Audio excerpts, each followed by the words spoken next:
Hi guys, Kavit here, back with another video. A lot of people were interested in the iPhone SE 2 months ago when Apple had just released the phone, but all that buzz seems to have died down in the past few weeks.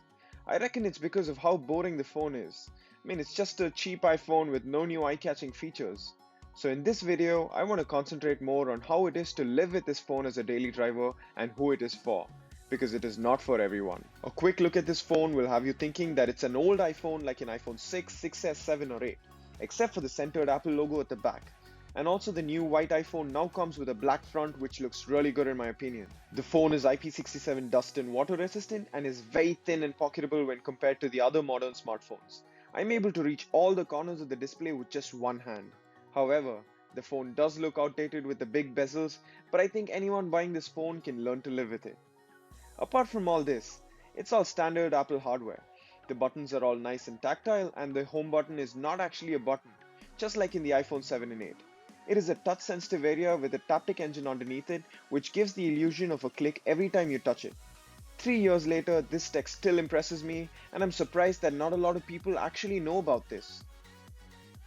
Speaking of the home button, this phone comes with a good old Touch ID fingerprint sensor. All that's need to be said about this is that the sensor is fast, reliable, and very convenient these days. Moving on to the display, it is not the best display out in the market. It uses the same 720p LCD display from the iPhone 8, and it is good enough for just regular use. It does not get very bright, and that takes a toll on outdoor visibility. But other than that, it's just a normal display. Nothing very special about it, and I think that's alright for a phone at this price. The phone's got a 12 megapixel rear camera and a 7 megapixel front camera.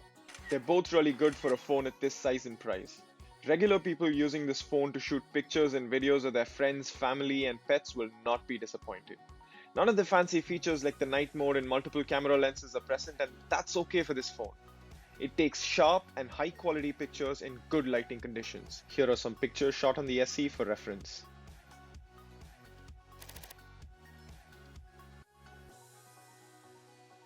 Speaking of hardware, this phone has got plenty of muscle inside it. It's got the latest A13 Bionic processor and 3 GB of RAM.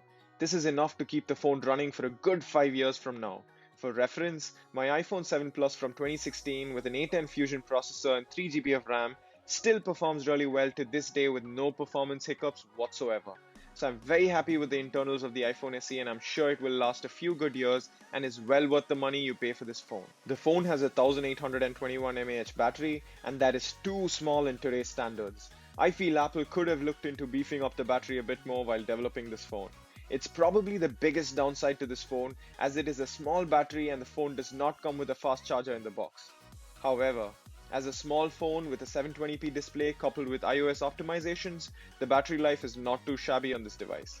It lasts for just about a day with regular use, but is not suitable for a power user. The 2020 iPhone SE is priced at $400 and everyone seems to love the price. It's a bargain if you're in the US to be able to buy a new iPhone for just $400. But what about everyone else? In India, it costs 42,500 rupees for the base model, and in the EU, it's 500 euros. That is approximately 560 US dollars, which is $160 more than the US price. So that means the iPhone SE is not very cheap everywhere outside the US. But considering that, I would still recommend the iPhone SE for certain kinds of people because all previous iPhones have been priced higher outside the US. That's a fact we need to accept and live with. Coming to the type of people this phone is for, it's honestly for anyone who doesn't really care about technology that much and just needs a solid phone to make calls, text people, and browse through Instagram or Twitter. It's also a good gift for children or your old parents. It's definitely not for anyone who wants the latest technological advancements or for anyone whose livelihood depends on their phone, like event organizers or social media influencers who need to be on their phone a lot. In that case, just invest a little more on a higher quality phone with better features. But for everyone else, the iPhone SE is a solid buy.